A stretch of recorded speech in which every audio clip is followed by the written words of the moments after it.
Powered by the Montana Television Network. This is the 10 o'clock news on KPAX, Montana's news leader. Good evening, I'm Kent Lutzen. President Trump said today he expects the Republican tax bill to be passed before Christmas. The massive 500-page document needs the vote of both the House and the Senate to go into effect in 2018. CBS News' Laura Podesta breaks it down. This weekend, lawmakers are reading through the final version of the tax bill, a massive piece of legislation President Trump is confident Congress will pass in the coming days. This is going to be one of the great Christmas gifts to middle-income people. The final plan includes 7 personal tax brackets, with rates dropping for almost everyone. A family earning $75,000 a year would see its marginal rate fall from 15% to 12%. But Democrats point out that most of the personal tax cuts would expire by 2025. And in the meantime, there will be less money going to programs that many Americans rely on. Seniors, disabled Americans, and veterans all count on various tax provisions that are now on the chopping block, effectively raising their taxes. The bill permanently slashes the corporate tax rate from 35% to 21%. Mr. Trump hopes that will bring cash companies are keeping offshore back to the U.S. Jobs are going to come pouring back into this country, which we need very much. Nearly every congressional Republican is expected to vote in favor of the tax cuts. They're hoping Arizona's John McCain and Mississippi's Thad Cochran, who've been sidelined with health issues, will be back in the Senate in time to vote for the bill, which has no Democratic support. Laura Podesta, CBS News, New York. Vice President Pence is delaying travel to the Middle East next week in case his vote is needed to break a tie in the Senate. New evacuation orders in place as a huge wildfire bears down on Montecito and other communities in the Santa Barbara area of California. The Office of Emergency Services announced the orders today as winds push the fire close to the community, home to Oprah Winfrey and other celebrities. The mandatory evacuation zone is now 17 miles long and up to 5 miles wide, extending from coastal mountains northwest of Los Angeles to the ocean. Winds are hitting around 30 miles an hour with gusts up to 60. The fire has burned more than 700 homes since it began on December 4th. One firefighter was killed on Thursday while battling the flames. And switching gears to weather, it finally looks and feels like winter out there now that we have some snow on the ground. But can we be expecting some more snow anytime soon? Let's go to meteorologist Louis George for his first forecast. Louis. All right, thank you, Ken. Good evening, everyone. Hope you're having a good Saturday. Yes, actually, we can expect some more snow in the forecast. We have a really active weather pattern setting up, and we're going to get through this as we roll throughout the evening here. But first, winter weather advisory goes into place tomorrow morning for northwestern Montana. Flathead Valley could see anywhere from 2 to 4 inches. Mission Valley could see 1 to 2 inches. Then we could be talking about some freezing rain by Monday morning. So here's your forecast headlines. Mild and active with rain and snow for the valleys Monday and Tuesday. Then cold on Wednesday with snow likely. Then we'll begin to be tracking some Arctic air by the end of the week. Temperatures in the teens and 20s. Thanks, Louis. It's a move that's being praised by friends on the other side of the aisle. On Thursday, Representative Greg Gianforte introduced 2 bills in the U.S. House to advance the Yellowstone Gateway Protection Act. These bills would stop the mining efforts in the Paradise Valley. The first one would conserve a portion of the East Rosebud Creek north of Yellowstone National Park under the Wild and Scenic Rivers Act. The creek is a popular recreation destination and an important part of Montana's $6 billion recreation and tourism industry. The second one is the Yellowstone Gateway Protection Act. It withdraws mineral rights and bans mining operations on public land in an area north of the park. The bill mirrors legislation introduced earlier this year by Montana Senator John Tester and is being praised by business owners and park community and environmentalists. And we tend to remember our veterans on Memorial Day and then again on Veterans Day in November. However, an effort called Wreaths Across America wants to make sure they aren't forgotten during the holidays. The Western Montana State Veterans Cemetery hosted a ceremony where nearly 400 wreaths were placed on the headstones of our fallen service members. This annual event seeks to further the WAA mission to remember, honor, teach, and to preserve the memory of those who served our country. Today is actually the 1-year anniversary of the loss of our friend Lori.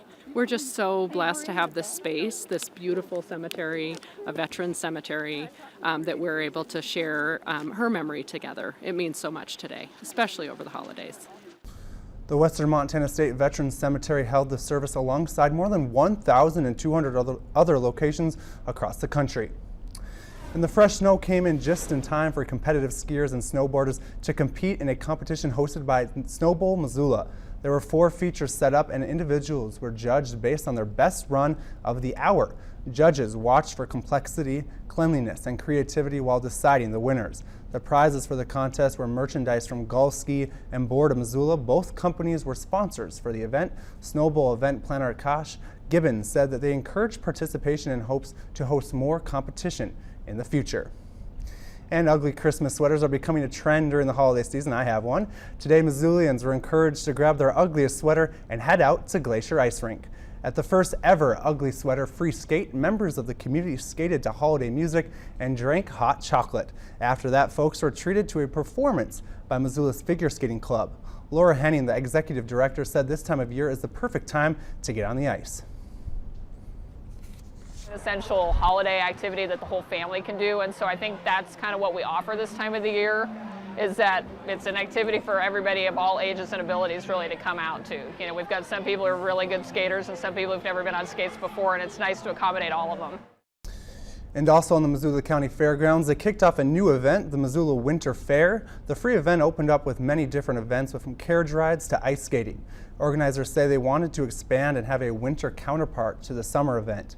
The Winter Fair brought together many exciting traditions, including the Missoula Lions Club tree sale, many interactive children's activities, and giving opportunities for the community to get involved. Carriage rides, twister, and food were some of the many familiar events that made an appearance. The Glacier Ice Rink opened for many people of all ages to come skate and show off their ugly Christmas sweaters. One big attraction was the Little Red Truck Vintage Market, who held an event last week. Around 20 vendors stuck around an extra weekend to help bring some holiday cheer to the premier event.